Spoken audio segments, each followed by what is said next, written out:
The Night Before Christmas. Published 1837, presumably by Clement C. Moore. 'Twas the night before Christmas, when all through the house not a creature was stirring, not even a mouse. The stockings were hung by the chimney with care, in hopes that St. Nicholas soon would be there. The children were nestled all snug in their beds, while visions of sugar plums danced in their heads, and Mamma in her kerchief, and I in my cap, had just settled our brains for a long winter's nap. When out on the lawn there arose such a clatter, I sprang from my bed to see what was the matter. Away to the window I flew like a flash, tore open the shutters, and threw up the sash. The moon on the breast of the new-fallen snow gave a luster of midday to objects below, when what to my wondering eyes should appear but a miniature sleigh and 8 tiny reindeer, with a little old driver so lively and quick, I knew in a moment it must be St. Nick. More rapid than eagles his coursers they came, and he whistled and shouted and called them by name.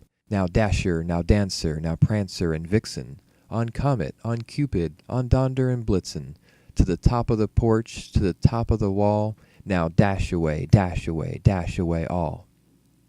As dry leaves that before the wild hurricane fly, when they meet to an obstacle, mount to the sky, so up to the housetop the coursers they flew, with a sleigh full of toys, and St. Nicholas too. And then in a twinkling I heard on the roof the prancing and pawing of each little hoof. As I drew in my head and was turning around, down the chimney St. Nicholas came with a bound. He was dressed all in fur from his head to his foot, and his clothes were all tarnished with ashes and soot. A bundle of toys he had flung on his back, and he looked like a peddler just opening his pack. His eyes, how they twinkled, his dimples how merry, his cheeks were like roses, his nose like a cherry, his droll little mouth was drawn up like a bow, and the beard on his chin was as white as the snow.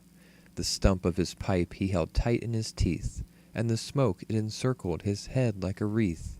He had a broad face and a little round belly that shook when he laughed like a bowl full of jelly. He was chubby and plump, a right jolly old elf, and I laughed when I saw him in spite of myself. A wink of his eye and a twist of his head soon gave me to know I had nothing to dread. He spoke not a word but went straight to his work, and filled all the stockings, then turned with a jerk, and laying his finger aside of his nose, and giving a nod, up the chimney he rose. He sprang to his sleigh, to his team gave a whistle, and away they all flew like the down of a thistle.